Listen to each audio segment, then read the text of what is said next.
Menjelang siang, karena udah mau siang.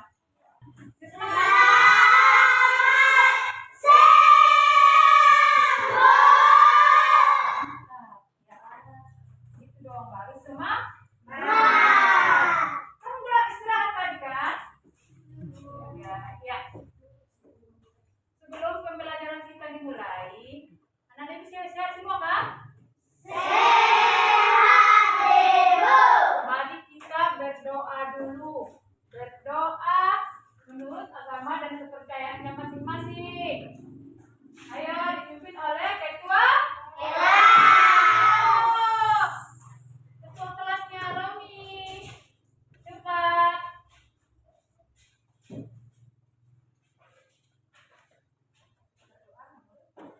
Mari kita berdoa menurut kepercayaan masing-masing dan agama. Berdoa dimulai.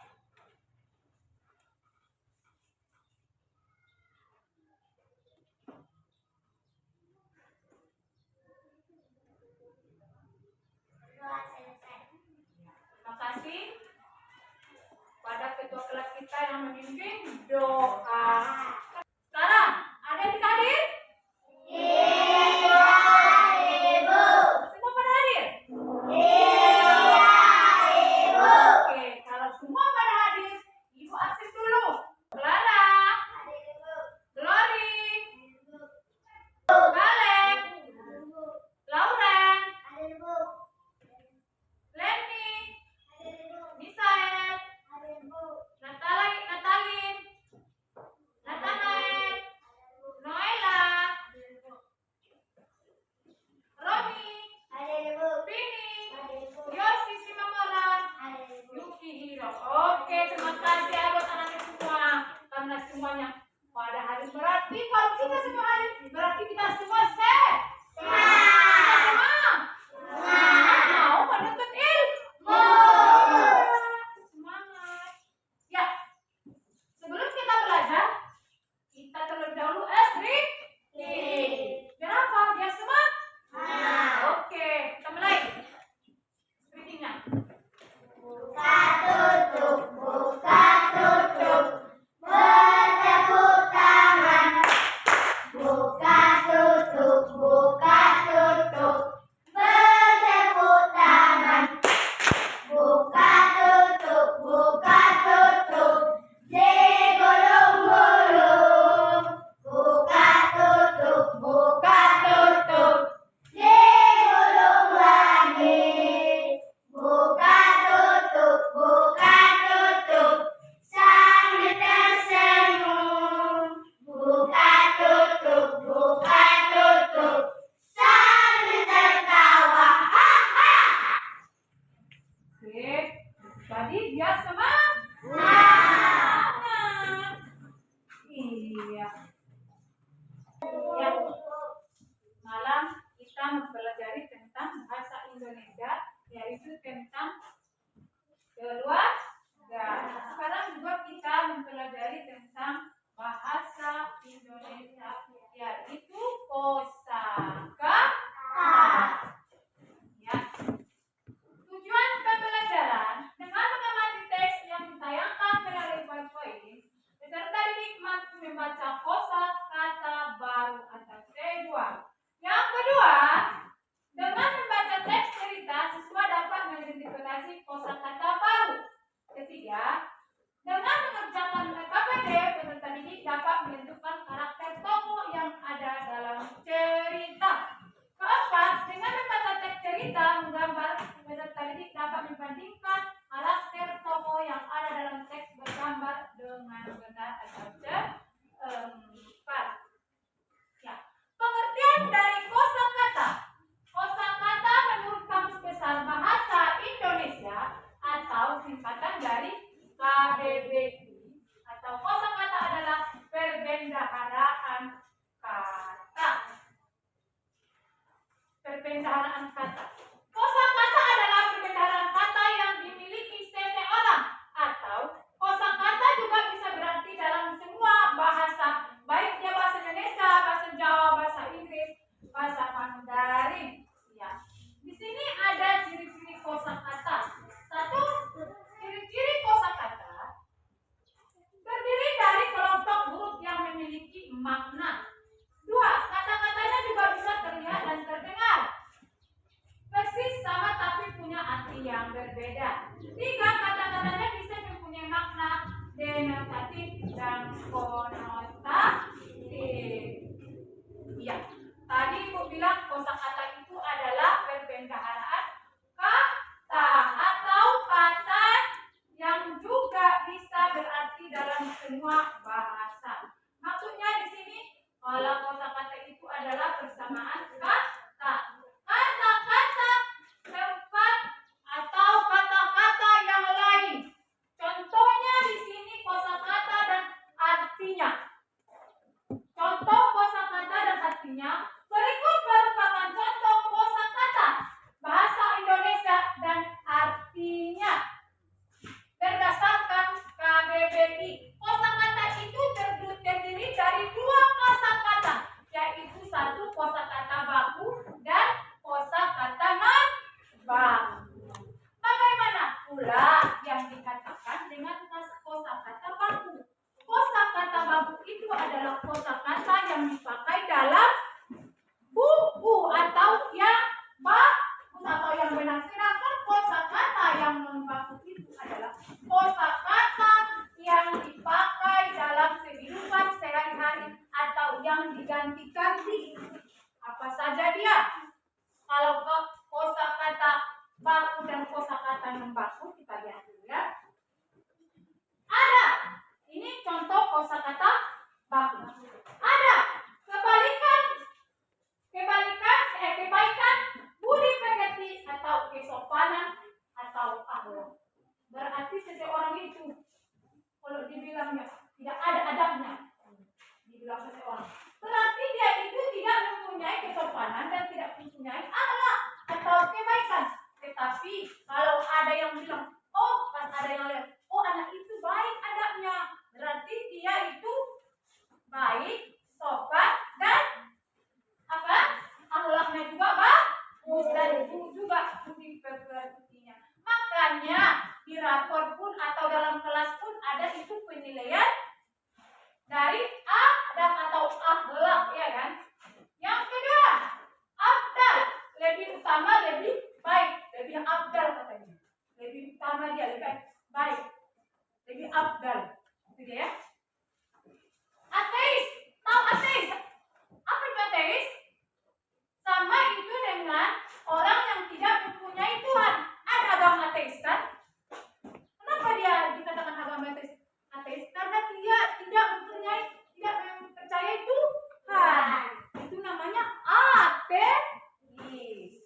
Yang selanjutnya materai, alat untuk membangkitkan aliran sentral. Itu adalah tadi contoh apa? Kosakata baku yang ada di buku yang benar mempergunakannya. Ya.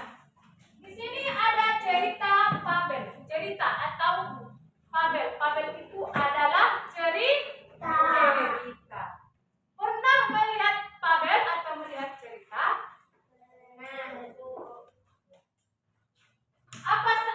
Fabel adalah tadi cerita dengan tokoh binatang. Nah, di fabel ini nanti kita menemukan kosakata. Makanya teliti atau dengarkan fabel yang Ibu bacakan. Nanti tanya apa-apa saja contoh kosakata yang ada dalam fabel atau dalam cerita. Dalam fabel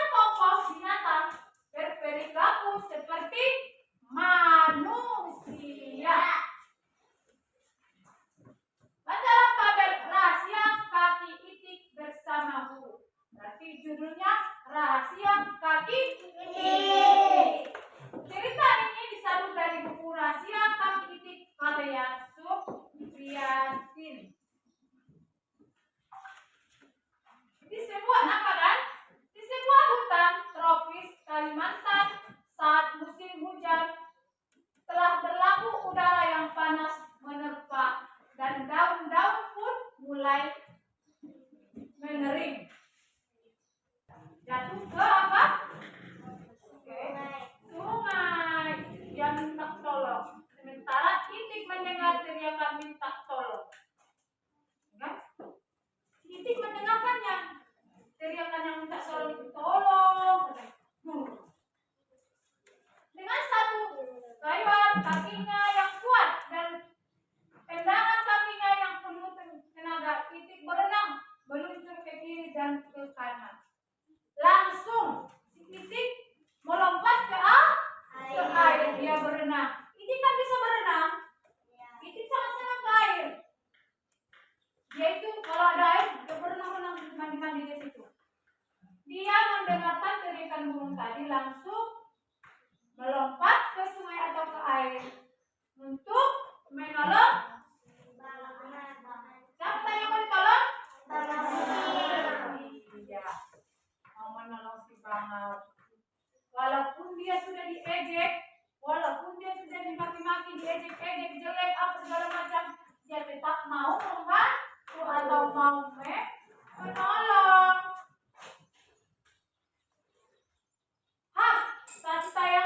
Satu sayapnya meraih si bangau kecil, lalu menariknya ke tempat aman. Sayapnya yang menariknya dan menarik si bangau ke tempat yang aman. Di saat berenang tadi, segera Itik menyadari kakiku yang pendek, kasar dan berselaput ini ternyata sangat berguna untuk berenang dan menyelam rumah Itik. Sebuah senyuman mereka pada bibirnya.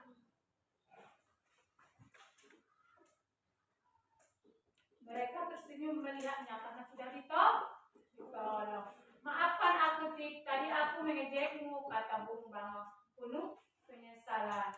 Ya, Itik tahu pada akhirnya setiap makhluk mempunyai kekurangan dan kelebihan. Bagi seekor Itik, kelebihan apa? Apalagi yang bisa lebih hebat dari keahliannya berenang. Berarti udah bisa membuat kosakata. Coba ini ada KPDF. Coba dijawab, dibaca, sama-sama dikerjakan. Jangan satu aja yang mengerjakan.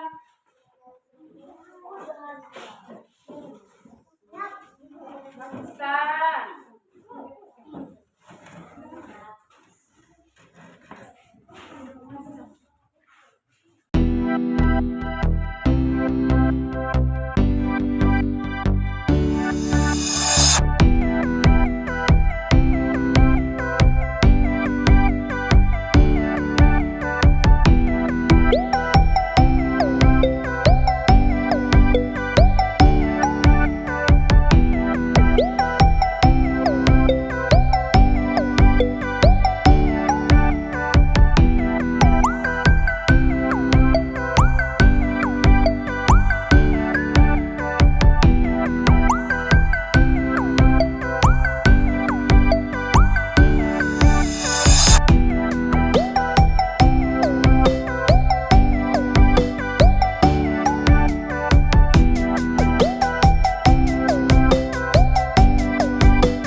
aku bacain. Nah, adalah hasil dari kelompok D. Hasil dari kelompok D. Gambar pertama. Gambar pertama. Karakternya. Karakter. Karakter orang mengikuti teman. Siapa? Ya.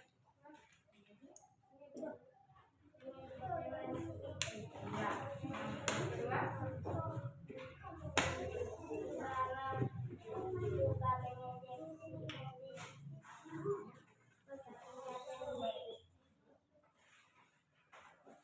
Yang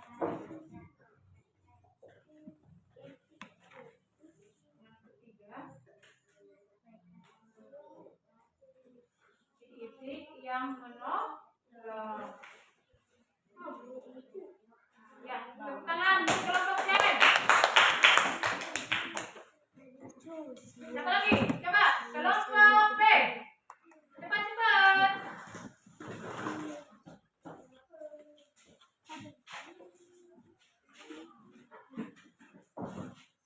Ini sih masih Ya.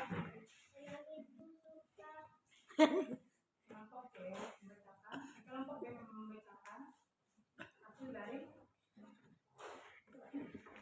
kami dari kelompok B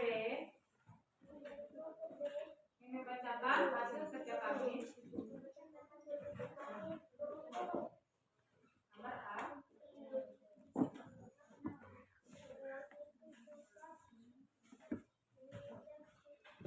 Ya. Kenapa dia mengejeknya? Gambar 3.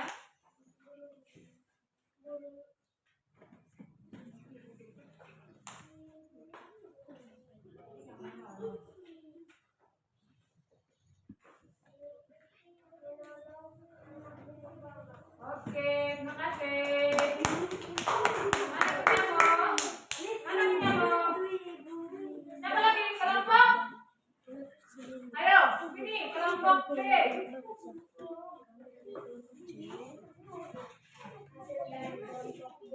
Ya. Elang mengejek si Bangau mengejek si Itik karena kakinya pendek. Si Itik menolong si Bangau. Oke, pertama. Iya. Berarti sudah bisa menuliskan karakter dari cerita si Itik. Kelompok A.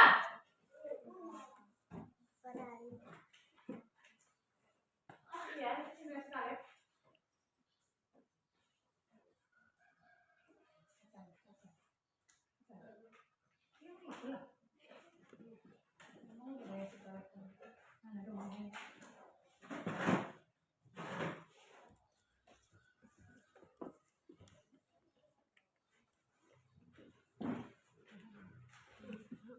Ngapain sih kalian tadi di situ?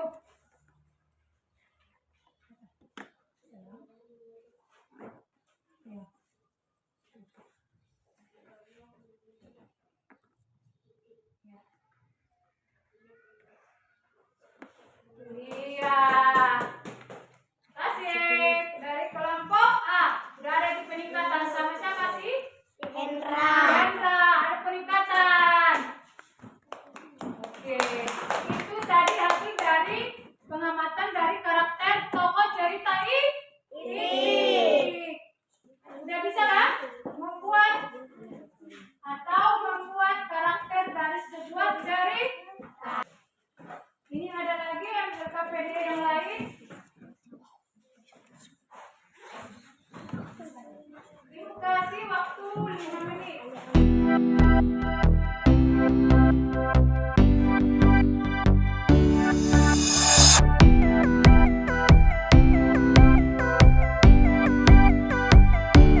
kesimpulan dari Pavel tadi, jangan suka mengejek seseorang. Jangan mengejek teman kita atau orang yang lain.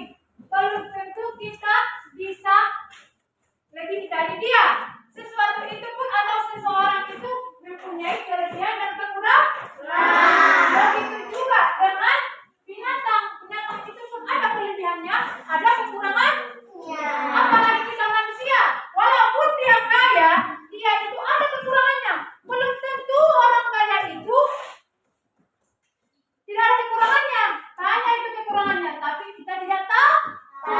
Makanya jangan mengejek. Yang miskin itu punya semua kekurangan itu ada kelebihannya. Jangan kita pandang itu miskin dekil, kurang mampu, tidak ada apa-apa, tidak ada duitnya. Jangan seperti itu. Suatu saat bisa kita nanti minta tolong sama dia. Suatu saat kita malu. Kenapa malu? Tiba-tiba ada yang perlu sama kita. Perlu kita sama dia kan? Ada yang kita minta tolong sama dia. Nanti dia mau kayak mana tuh? Seperti cerita tadi. Diejeknya ini tiba-tiba dia minta tolong. Ya kan? Jadi kalau kita pun diejek teman kita, jangan kita berantem. Jangan berantem. Kita jamin aja dalam hati. Oh, kekuranganku itu, disitulah kekuranganku. Semua itu manusia, semua itu ada kekurangannya. Yang punya kelebihan itu adalah Tuhan. Itu aja dalam hati kita. Ya, jangan berkecil hati. Tadi ada yang kasih tugas itu PR-nya di rumah. Kalau PR di rumah itu harus dikerjakan di rumah. Jangan di sekolah, namanya juga PR, pekerjaan rumah. Jangan tiba datang ke sekolah letakkan buku, minta punya tempat mencontek, itu namanya bukan PR, itu PS. Apa PS? Pekerjaan sekolah. Kalau PR itu pekerjaan di rumah. Tadi kita mulai dengan berdoa, berarti kita harus dengan berdoa juga. Jadi sampai di sinilah pembelajaran kita pada siang hari ini. Mudah-mudahan apa yang disampaikan dapat menyerap atau dapat berguna bagi anak-anak ibu, dapat bermanfaat untuk hari esok anak-anak ibu, ya kan? Iya. Ibu berterima kasih karena pelajaran kita di hari ini sukses atau semangat berjalan dengan lancar. Iya. Doanya dipimpin oleh ketua kelas, karena yang membukanya tadi ketua kelas, maka yang memimpin doa penutup juga ketua kelas. Ayo, ketua kelasnya mana? Coba. Mari kita berdoa sesuai agama dan kepercayaan masing-masing.